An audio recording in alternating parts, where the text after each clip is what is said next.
చక్కగా ప్రవచిస్తాడు. 38:41 యోబు గ్రంథము 38వ అధ్యాయము 41. తిండి లేక తిరుగులాడుచు కాకి పిల్లలు దేవునికి మొరపెట్టినప్పుడు కాకికి ఆహారం సిద్ధపరచగలవాడు ఎవడు? హల్లెలూయా. యోబు గారు మహా జ్ఞానంతో మాట్లాడుతున్న ఆత్మప్రేరుడై మాట్లాడుతున్నమాట. కాకి ఏంటంటే అది కాకి తిండి లేక తిరుగులాడుచున్నప్పుడు కాకి పిల్లలు దేవునికి మొరపెడతాయి అంట. ఫస్ట్ మీకు చెప్పా, కాకి దేవుడికి ప్రార్థన చేస్తుందా అన్నాడు ఈ అయ్యగారు అనుకుంటున్నారు మీరు. బైబిల్ ఏం చెప్తుంది ఇక్కడ? కాకి పిల్లలు దేవునికి మొర్రపెట్టుచున్నప్పుడు కాకికి ఆహారం సిద్ధపరచగలవాడు ఎవడో చెప్పండి. హల్లెలూయా. ప్రభునందు బిడ్డలారా, ఒక ఆవిడ కటికి పిచ్చినారిదంట, కాకి కూడా ఎంగిల్ చేసేసరదంట. ఏమండి, ఆ రోజున అలా ఆయన మాంసం కూర తెచ్చిండంట, మంచి కేజీ మాంసం తెచ్చిండంట, ఏట మాంసం. కాకి ఎప్పుడు నుండో ఈ దెబ్బేద్దామని చూస్తుందంట. ఎప్పుడు దొరుకుద్దా కాకులకి తెలిసి అవలింటికి వెళ్తే కాసిన అన్నం మెతుకులు దొరుకుతాయి అని తెలీదా కాకులకి? మన ఇళ్ళకి రావా, మీ ఇళ్ళకి రావండి? మా ఇంటికి రోజుకి 4-5 కాకులు వస్తాయి చెట్ల మీదకి. ప్రియులరా, ఏం చేస్తావు? దేవుడు వాటిని పోషించాలని అన్నం తినేటప్పుడు వస్తే కాస్త అన్నం మెతుకులు అటు పడతాయి, తిని వెళ్ళిపోతాయి. దేవుని స్తోత్రం. హల్లెలూయా. ప్రభువునందు బిడ్డలారా, లేఖనాన్ని మనం చూస్తే ఏం చేసింది? ఆ రోజున ఏట మాంసం తెచ్చిండంట, 900-800 పెట్టి తెచ్చి చక్కగా అన్నం వండేసేసి చక్కగా ఈ లోపల ఫ్రెష్ అయిపోయి వద్దామని చెప్పి వెళ్ళిపోయి ఏం చేసిందంట, స్నానానికి పోయినిచ్చింది. ఈ లోపల మనవడు ఏం చేసిండు, కాయ తెచ్చుకుందామని సెంటర్కి పోయిండంట. ఈవిడ కంగారు పడిపోయి ఏం చేసిందంటే, ప్రభునందు ప్రియులారా, ఆ తలుపేయకుండా వెళ్ళి తానం దొడ్లో దూరింది. ఈ కాకికి దొరికింది సొందనుకుంది. అక్కడికి పోయింది, ఆ మంచి మంచి మాంసం మొక్కలు మెత్తటి అన్నీ మంచి ఎరుగుతుంది, కాసినన్ని దోట్లో పోసుకుంది. వెళ్ళిపోయి తన పిల్లలకు పెట్టుకుంది. దేవుని స్తోత్రం. ప్రభునందు బిడ్డలారా, ఈ లోపల మనోడు కాయ తెచ్చుకోండు, ఈ లోపల తానం చేసింది, రెడీ వచ్చింది, భోజనం బలకాడ కూర్చుంటే ఇందులో ముక్కలు కనపడతలా, ఉత్తి పులిసే కనపడుతుంది. అక్కడ ఏమైందని అంటే ఏమైంది ఈ తాగుమూతోడు శేషాదేశాడు పెట్టి మొక్కలు వేయవానండి, ఆడవనే మొక్కలు అక్కడ, ఆ మొక్కలు లేవు, ఏమైనా పులిసే ఉంది. ఏనంటాడు, ఏమైనా నాకు లేకుండా ఏటమాంసం తెచ్చే మొత్తం తినవనే ఏమని అంటాడు. నాకు తెలియదయ్యా, నువ్వే తినవేమో, తీసా తెచ్చుకున్నావు కాబట్టి పోయి తిని తాగి వచ్చి నన్ను అంటావని ఏమంటుంది. చూసారా, వీళ్ళిద్దరికి అక్కడ గొడవ.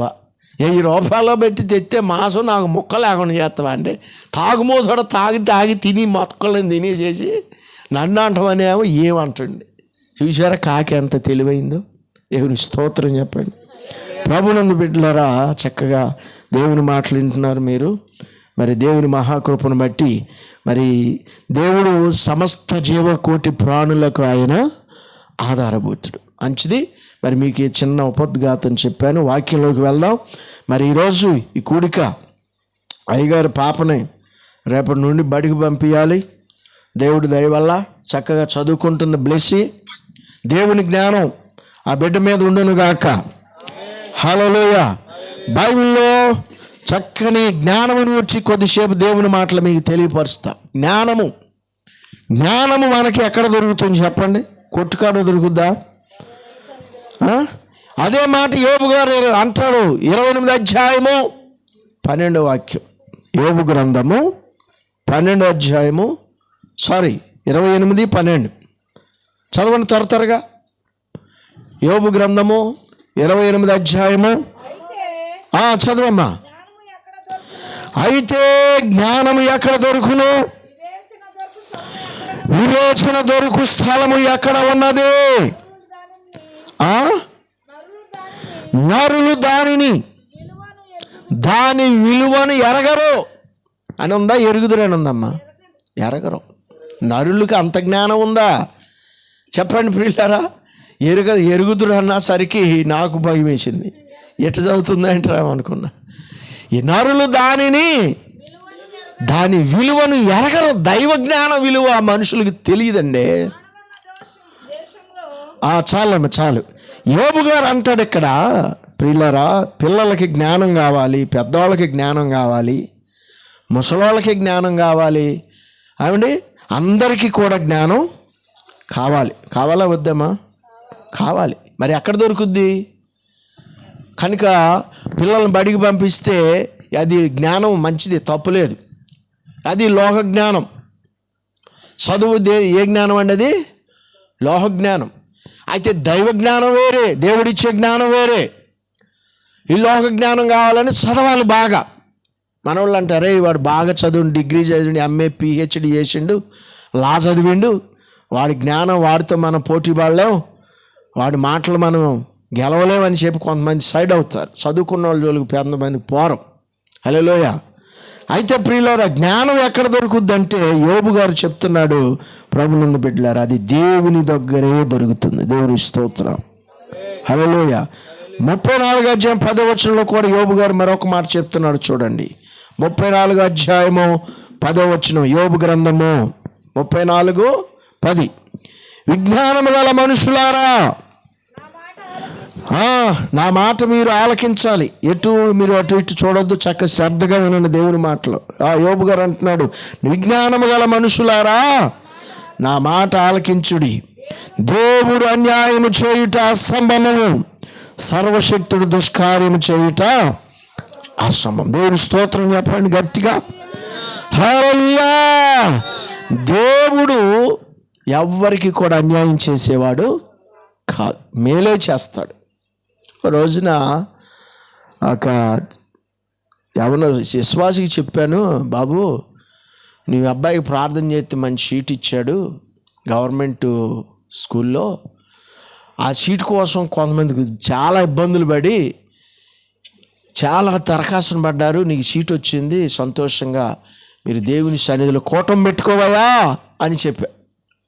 కృతజ్ఞత ఉండాలా వద్దండి? దేవుడు నీ బిడ్డకి సీట్ ఇచ్చాడు, కూటం పెట్టుకో, సేవకులు పిలిపించుకో, ప్రార్థన చేయి, సేవకులు ఆశీర్వదిస్తారు, నీ కుమారుడు బాగా చదువుతాడు, ప్రయోజకుడు అవుతాడు అని చెప్తే బుర్రగోకుండా ఏమన్నాడు? బుర్రగోగుతుండే. అరే బుర్రగోగుతుంది నేను చెప్పేది విను అంటే మళ్ళీ ఈ పక్క గోగుతుండు. అంటే దాని అర్థం ఏంటి? ఇదంతా ఎందుకు వచ్చిన మేళం అండి, నేను మొయ్యలేను, ఈ బరువు నా నెత్తిమే పెట్టమోకండి, మీరు వచ్చి కాసేపు ప్రార్థన చేసి ఇస్తే 5 or 10 చేతులు పెడితే పట్టుకుపోరాదా అనుకోండి. ఈ మాటలో జ్ఞానంతో కూడిన మాటలని ఆయన గ్రహించట్లా. ఏమండి, ఆయన సిల్లీ బ్రెయిన్గా ఆలోచన చేస్తుంటాడు.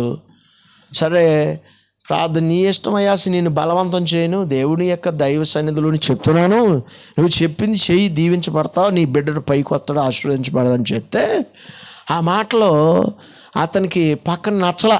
చెప్తే ఎట్లాంటి ఖర్చుతో కూని పని చేయటానికి ఇష్టపడరు. డాక్టర్లకి అయితే వేలు దారబోతాం, కానీ దేవుని పనికి మాత్రం ఖర్చు పెడతానికి ఒప్పుకోం. హల్లెలూయా. ప్రభునందు ప్రియ దేవుని పిల్లలారా, ఎప్పుడైనా సరే మనం దేవుని నిమిత్తం నువ్వు ఎంత ఖర్చు పెడతావో దేవుడు నీ కష్టార్జితాన్ని అంతకంతకు ఆశీర్వదిస్తాడు. హల్లెలూయా. అంతకంతకు ఆశీర్వదిస్తాడు. ఈ ఓట్ల ఎలక్షన్ టైంలో ఈ వీళ్ళు కోటాలు పెట్టి బాగా డబ్బులు 5,000 దాకా కానుక ఇచ్చారు. అర్థమవుతుందండి?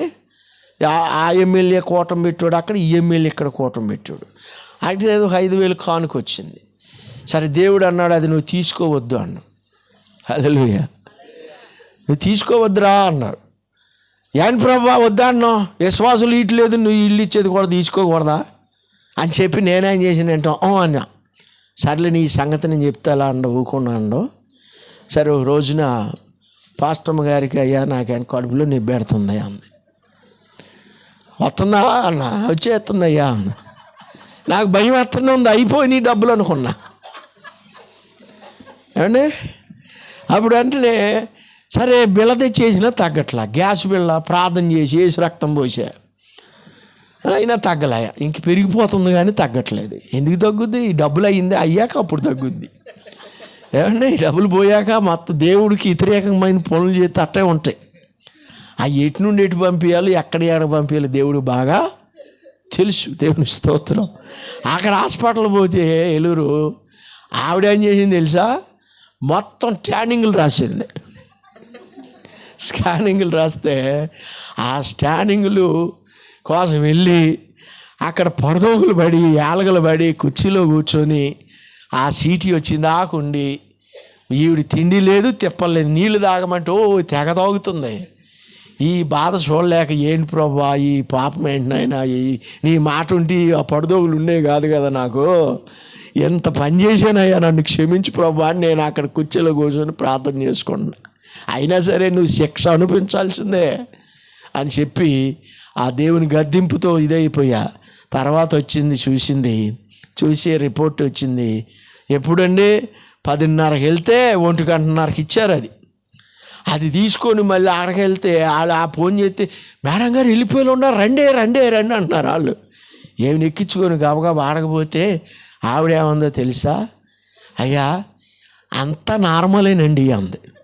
అయిపోయిందా? అయికున్నాం. అంత ఆ టెస్ట్లు ఎంత ఉన్నారు? 3,000 రూపాయలండి. 3,000 రెప్పపాట్లు లేచిపోయినాయి. ఇంకా 2,000 మిగిలినగా అవి కూడా చెప్పనా? ఆ 2,000 లేవు అసలు. ఆ రోజే మొత్తం తుడిచిపోయినాయి, మొత్తం అన్నీ లేచిపోతే చివరికే మళ్ళీ దేవుడు గొప్పవాడు. 100 రూపాయలు మిగిలితే ఆ 100 రూపాయలు ఆయిల్ కొట్టించుకొని ఇంటికి వచ్చా. ఏమండి, దేవుడి మాట వినకపోతే దేవుడు చేసే పనులు ఎట్టుంటాయి అంటే అంత కఠినంగా ఉంటాయి అన్నమాట. దేవునికి లోబడాలి. దేవునికి స్తోత్రం. దేవుడు మనల్ని పోషిస్తుండ, ఆయన బతికిస్తుండ, ఆయన సేవ చేయించుకుంటుండ. హల్లెలూయా. ఏ రోజున ఏది కావాలో అది ఆయన దేవుడు నీకు నీ పిల్లలకే నీకు ఇస్తాడు ఆయన. ఆమేన్. కాబట్టి బిడ్డలారా, ఆయనకి ఎప్పుడు కూడా మనం ఎదురెళ్ళకూడదు. దేవునికి ఎదురెళ్ళామో మన పని అయిపోయినట్టే. ఆయనకి ఎదురెళ్ళామనుకో, ఎల్లు ఎంత లెక్క వెళ్తావో చూస్తానంటాడు. వెనకాల ఆయన అంటాడు, అయిపోద్ది. డబ్బేళ్ళని కింద పడిపోతాం. ఏ కాలో చెయ్యో నొప్పి పడద్ది, బెణుకుద్ది. ఇక అప్పుడు వేసి రక్తం ఎక్కడుందని ఎత్తుక్కుంటూ వస్తాం. ఏమండి, కాబట్టి ప్రియులారా, ఈయనకి చెప్పి బాబు కూటం పెట్టుకోవా అంటే ఇలా వెళ్ళిపోయిండు, ప్రార్థన చేసిండు. ఫోన్లో మళ్ళీ ఇంటికాడ కాదు, దేంట్లోనండి? ఫోన్లో. నేను ఈయన ఫోన్ చేస్తాడు కదా కూటం పెడదామని చెప్పి నేను అనుకున్నా. ఫోన్ చేసి పాస్టర్ గారు బయలుదేరాం ప్రార్థన చేయండి అన్న. ఎక్కడికంటే పిల్లోని తీసుకెళ్తున్నానండి, అక్కడ పంపించి వస్తానండి.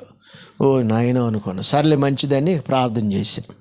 ప్రార్థన చేసిన తర్వాత తీసుకెళ్ళండి, పంపించిన తర్వాత ప్రియులరా, ఆ రోజు గురువారం. హల్లెలూయా.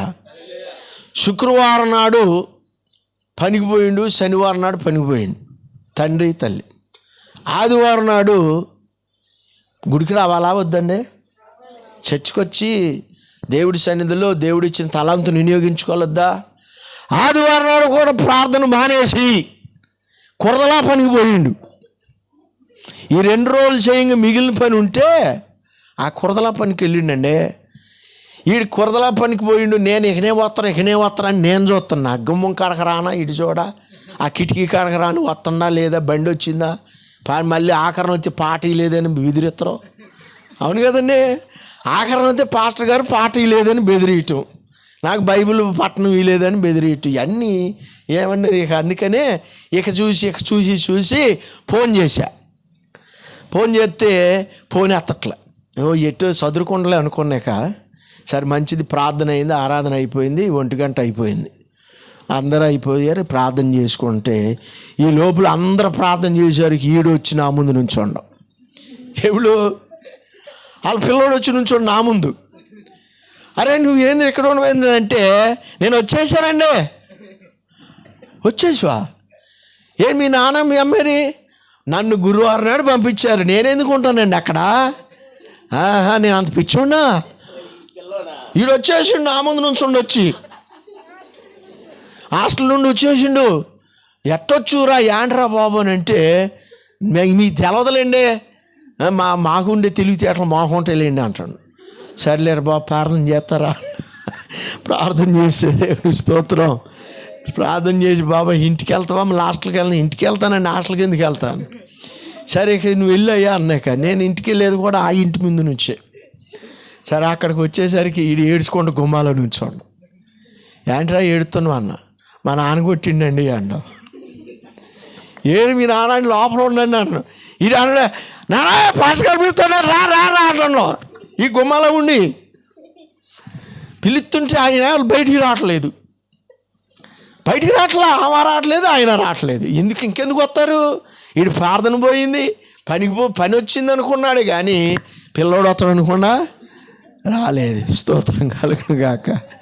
ఎంత ఖర్చు ఆ రోజు. ఏం సర్లే నువ్వు వెళ్ళరా, లోనకి వెళ్ళు, నేను వస్తానండి మీ బండి ఎక్కువ కూర్చుంటా అంటాడు. నువ్వు నా బండి ఎక్కువ రావు దేవుడు, నువ్వు లోనకు బరా బాబు, నువ్వు వెళ్ళి తిని పడుకో మీద అనుకో, నాకు ఆకలి అవుతుంది, ఇంటికి పోయి వండుకు తినాలి మళ్ళీ అని చెప్పి గబగబా లోపల పంపించేసి బండి స్టార్ట్ చేసి పిల్ల జల్లని ఎక్కించుకొని ఇంటికి పోయా. హల్లెలూయా. ఇంటికి వెళ్ళాక వెళ్ళిన 2 గంటలన్నరకే ఆయనకి తెలుసు నేను ఇంటికి వెళ్ళి అన్నం వండుకు తినేసరికి టైం అవుద్దని. అన్నం తిన్న టయానికి ఫోన్ చేసిండు. వచ్చి అప్పుడు అండి, అయ్యగారు అన్న, నేనా? ఎవరు అయ్యా నువ్వు అన్న. నేను ఎరగనట్టు పడుకున్నారా అండి అన్నంలో? పడుకోలేదు, చెప్పయ్యా అన్న. అయ్యగారు కూటం పెట్టండి రాత్రికి అన్నాడు. ఏంటి బాబు అన్న, కూటం పెడతారా మాటికి అంటుండవు. పెట్టకని చేస్తావు, నా పనే అదిగా. ఏమండి కూటం పెట్టమంటే పెట్టక మానేస్తానా నేను? అంటే ఆ రోజు అనలే, తర్వాత ఇవాళ అవసరమా అన్న ఎందుకంటే మళ్ళీ రాత్రి గొల్లగూడు ఉంటుంది ప్రార్థన, అందుకే పెట్టలే. ఆయన పెట్టమంటే అంత సడన్గా పెడతావా? ఏమండి కనుక ఆయన ఆరాధన మానేసిండు, పిల్లోడు ఇంటికి వచ్చిండు. ఇప్పుడు వెళ్ళి కూటం పెడితే దేవుడికి అంగీకారంగా ఉండదుగా. అసలు పని అక్కడ ఉంది, అది చేయాలిగా. అయ్యా ఇవాళ కుదరదులే, రేపు పెడదాంలే, నాకు తెలుసండి అంటాడు. నీకు తెలవమట్టి అట్ట వచ్చిందిలే, కానీ నీకు తెలవందంటే ఏముంది, నీకు అంతా తెలుసు అని చెప్పాను. దేవుని స్తోత్రం.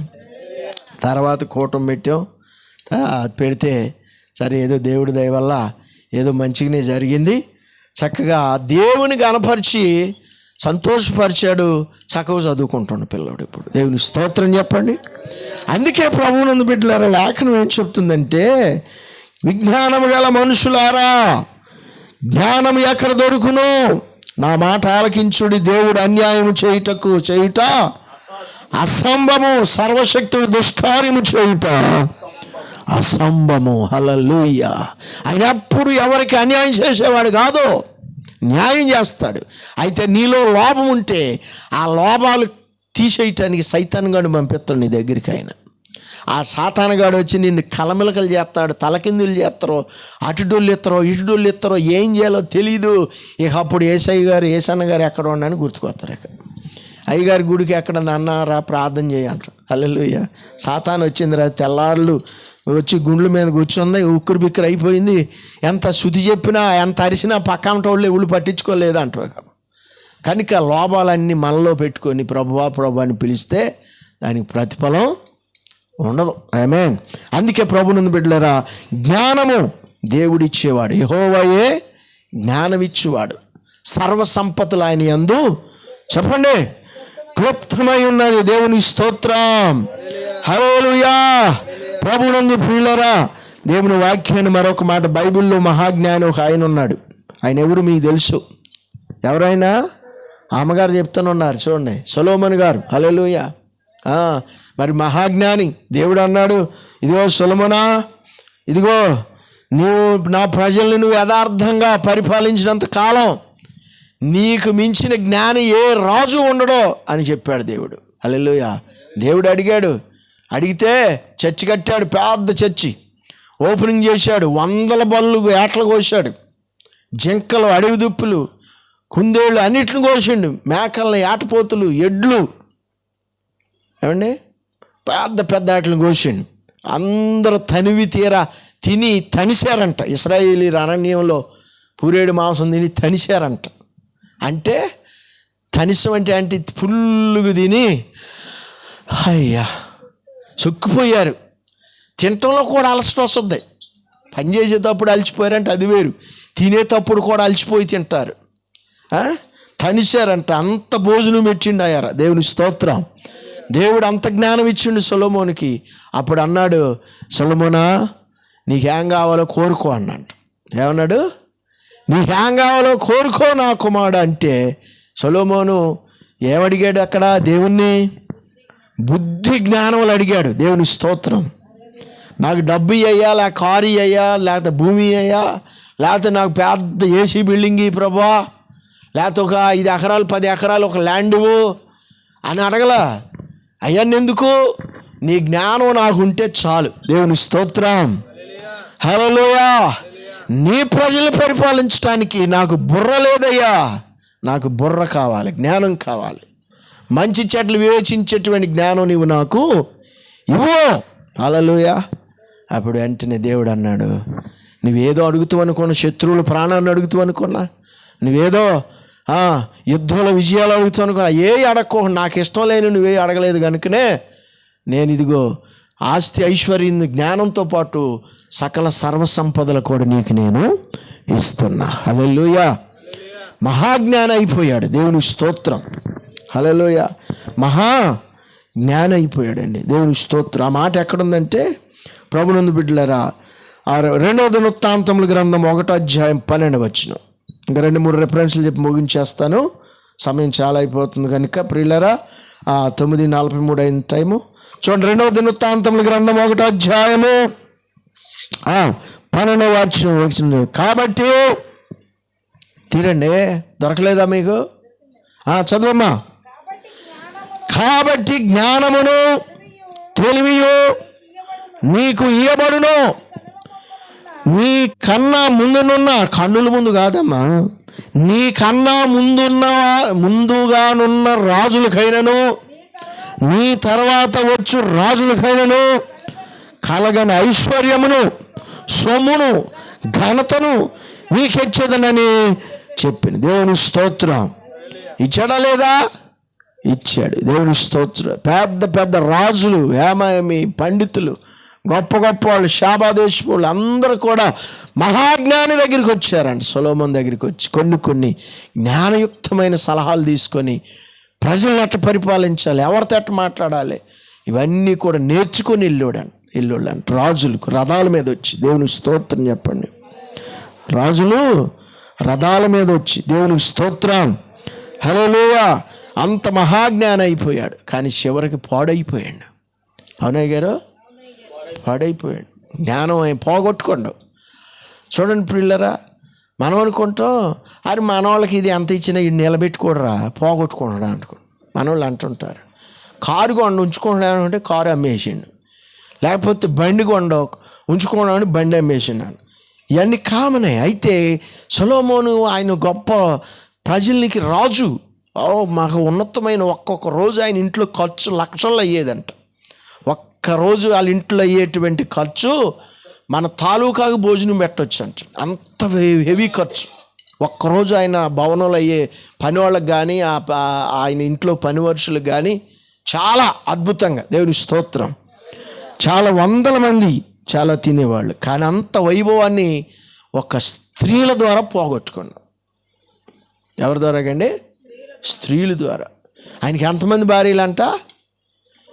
700 మంది భార్యలును, వీళ్ళు మళ్ళీ రాజకుమార్తెలు 300 మంది ఉపపత్నులు, అంటే పనివారు. మొత్తం పనివాళ్ళు కూడా ఆయన కావాల్సి వచ్చింది. భార్యలు వాళ్ళకి 700 మందిని ఏం చేసాడు మహానుభావుడు. ఇవాళ ఒక అమ్మగారితో ఏడవలేక పేనం మీదకి వస్తుంది, తిడుతుందో లేకపోతే ఏమంటుందో, లేకపోతే అమ్మకి అది గుడ్ల శుభ్రంగా ఉతుకు, ఈ మురుగు పోవట్లేదని అంటే ఏది పడేది కూడా కళ్ళకు కనపడదు. ఏది బెవుళ్ళు పెడితే తినటం, గుడ్లన్నీ మురుగు చేసుకురావటం. ఎవడు ఉతుకుతున్నా ఉతుక్కో, ఈ గుడ్ల కాడే దెబ్బలాట వస్తుంది. సరే గట్టికి ఉతకలేదని చెప్పి మనం వెళ్ళి నేను వెళ్ళి ఉతుక్కుంటే ఇక మళ్ళీ తెల్లారి ఉతికే పని లేదు. ఉతుక్కోండి, నాకే మంచిదిలే, గబగబా ఈ కుమ్మేసుకొని పోతుంటారు. మళ్ళీ 2వ రోజున నేను దడిపేసుకొని నేను గుమ్ముకుంటామే. ఇంకేం చేస్తావు? ఆ పాస్టర్ గారు ఆయన భార్య చచ్చిపోయింది, బెంజమిన్ గారు. ఆయన అన్నాడు, రైట్ నువ్వు నాకులాగానే అయిపోయావా, కానీ ఉతుకో, నాకు వినపడుతుంది ఈ దెబ్బలన్నీ ఉతుకో అంటాడు ఆయన వచ్చి. ప్రభునందు ప్రియులారా, ఏది ఏమైనా ఆ సొలొమోను జ్ఞానం ఇక ఆయన పాడైపోయే టైం వచ్చింది, పతనమైపోయాడు కేవలం స్త్రీ ద్వారా. హల్లెలూయా. ఆనాడు ఆదాం గారు కూడా పాడైపోయింది ఎవరి ద్వారాగండి? స్త్రీయే. ఆదాం పాడైపోవటం కారణం ఎవళ్ళు? అట్టంటే మీకు కోపం వస్తుందేమో, మీ తప్పేం లేదండి అయ్యగారు, మేము వాళ్ళ మీకు ఎదురుగా కాపాడుతున్నామా? ఎందుకు తిన్నా ఆదాం గారు తినొద్దని చెప్పకపోయి ఆ రోజున అన్నారు అనుకో, అయిపోయి ఇంకేం మాట్లాడతావు? అదిగో అన్నారు చూసండి. ఏమని? ఒక స్త్రీ వల్లే. అవును కదా, సంసోను, డెలీలా, సరోజ ఇద్దరు. హల్లెలూయా.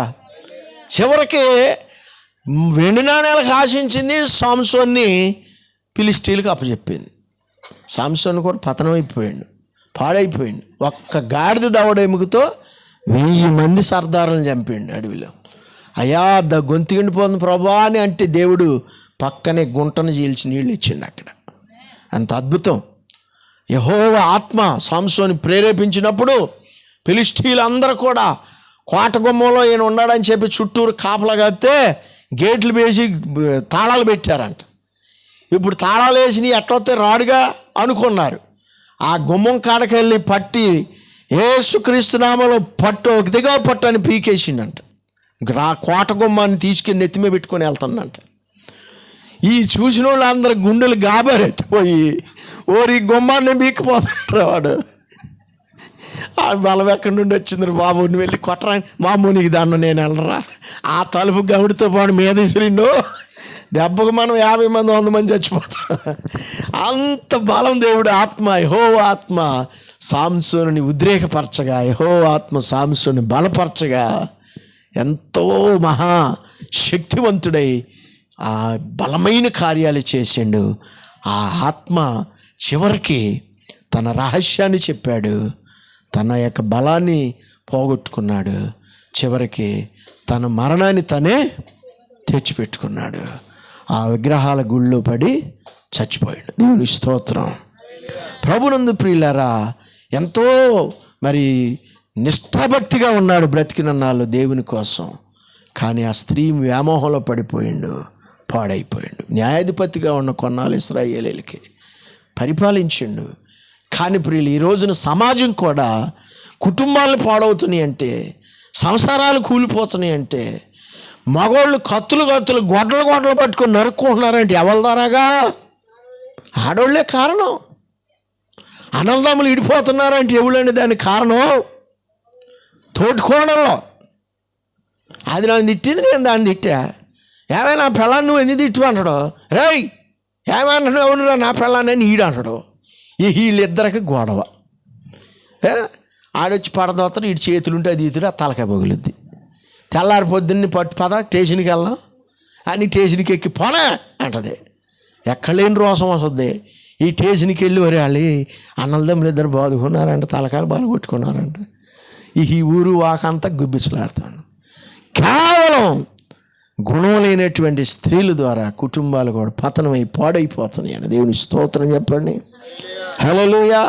అందుకంటాడు కదా, గుణవతి అయిన భార్య దొరుకుట అరుదు, అది ముత్యము కంటే అమూల్యమైన ముత్యం. అది ఎంత కాస్ట్లీ రేట్ ఎక్కువ అయినా సరే ముత్యం కన్నా మంచి గుణం కావాలంట ఎవరికైనా, మంచి జ్ఞానం కావాలంట. ఆ జ్ఞానం ఉంటే దేన్నైనా నువ్వు వశపరచుకోవచ్చు దైవికంగా. దేవుని స్తోత్రం చెప్పండి. హల్లెలూయా. గట్టిగా హల్లెలూయా.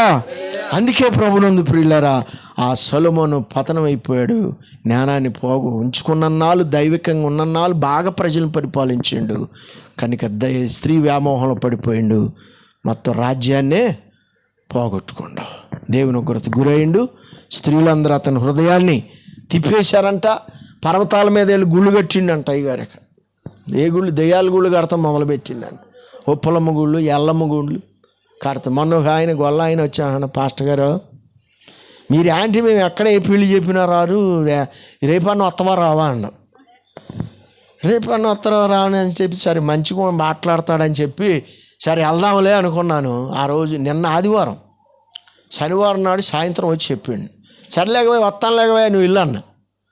సరే తీరా నేనేం చేశానంటే తొందరగా అమ్మ కానివ్వండి మరి ప్రార్థన చేసుకొని వద్దాం, ఆయన భోజనానికి రమ్మంటే మనతో అప్పుడప్పుడు ప్రార్థన చేయించుకుంటాడు కదా అనుకున్నా. నేను అనిపోయి ఆరాధన చేసుకొని ఇంటికి వచ్చాక ఎక్కడికి అమ్మా అయ్యా నువ్వు వెళ్ళేది? ఏంటి అడావుడి అంటే ఇటు చెప్పింది అమ్మా. ఏం భోజనం తెలుసా? అదే ఉప్పలమ్మ భోజనం. ఏ భోజనం? ఉప్పలమ్మ భోజనమా? ఓ ప్రభువా నీ స్తోత్రం, ఎంత కార్యం చేసి నాయన అనుకున్నాక. అసలు నీకేం తెలుసమ్మ అంటే ఆమె చెప్పింది నాకు వచ్చేటప్పుడు అంది. ఆవిడ వెళ్ళి తినొచ్చిందంట, వెళ్ళిందంట. ఆమె వెళ్తుంది, ఆవిడ అక్కడికి వెళ్తుంది, ఇక్కడికి వెళ్తుంది. ఆదివారం వెళ్ళి మైకి పట్టుకొని గుక్క మెక్కారు కూడా పాట పాడుతుంది. అప్పుడు అనుకున్నాకప్పుడు నేను సరిలేని ఆయన తొందర కానీ అమ్మ అని చెప్పి ఊరగా ముక్క వేసుకొని అన్నం వండమని తినేసి దేవుని స్తోత్రం. హల్లెలూయా. అప్పుడు అయ్యగారు అన్నాడు ఐస్ క్రీమ్ కూడా ఒకటి తినయ్యా. అయ్యగారు అన్నాడు అదే టైంలో ఫోన్ చేసేయండు. ఆ ఊరగా కారం వేసి తిని ఐస్ క్రీమ్ కూడా తిని చక్కగా చెమ్మగా ఉంటుంది, నోరు బంట గింట అని పోద్ది అన్నాడు. దేవుని స్తోత్రం కానీ. హల్లెలూయా, హల్లెలూయా. కనుక ప్రియులారా, ఆ సైతానికి గుళ్ళు కట్టి అక్కడికి పోయి ఇక్కడ పోయి పాడైపోయాడు. మనకి ఆఖరికి ఒక్క మాట చదివి ముగించేస్తాను. దేవుని స్తోత్రం కలిగిన కీర్తన గ్రంథం 111 10వ కీర్తన అండి. 111 10 ఆ లాస్ట్ మాట. కుక్కలు కూడా మురుగుతున్నాయి, టైం అయిపోయింది. వాటికి కూడా నైట్ డ్యూటీ చేస్తుంటాయి కదా, అవి రాత్రి అంతా నిద్రగాసి మురుగుతుంటే ఎవరిని వెళ్ళలేవు. పగలంతా రోడ్ల మీద అడ్డంగా బొబ్బుని ఉంటాయి. వాటి పని అది. చదవమ్మా. యెహోవా యందలి భయము జ్ఞానమునకు మూలము. దేవుని స్తోత్రం. ఆయన శాసనములను అనుసరించి వారందరూ మంచి వివేచన గలవారు. ఆయనకు నిత్యము స్తోత్రము కలుగుచున్నది. దేవుని స్తోత్రం. చూసారా, యెహోవా యందు భయం అంటే ఆ జ్ఞానమునకు మూలం అంటండి. యెహోవా యందు భయం ఉంటే అది జ్ఞానానికి మూలం అవుతుంది అండి. గుర్తుపెట్టుకోండి ప్రియులారా. దేవుని యందు భయం కలిగి ఉంటే అది జ్ఞానానికి దారితీస్తుంది. దేవుని భయం ఉన్నవాడు నోరు జారడు ఎప్పుడు కూడా. గుర్తుపెట్టుకోండి, నోరుని కాచుకుంటాడు. అవునా కాదండి? నోటిని అదుపులో ఉంచుకుంటారు ఎవరైనా. తొందరపడి మాట్లాడరు, నిదానించి మాట్లాడతారు. ఏంటయ్యా అంటే నేను దేవుని సన్నిధికి వెళ్ళే వ్యక్తిని, రక్షణ పొందాను, ప్రభు భోజనం తింటున్నా, ప్రభు శరీరం తింటున్నా, ఆయన సన్నిధిలో సాక్షిగా పోతున్నా.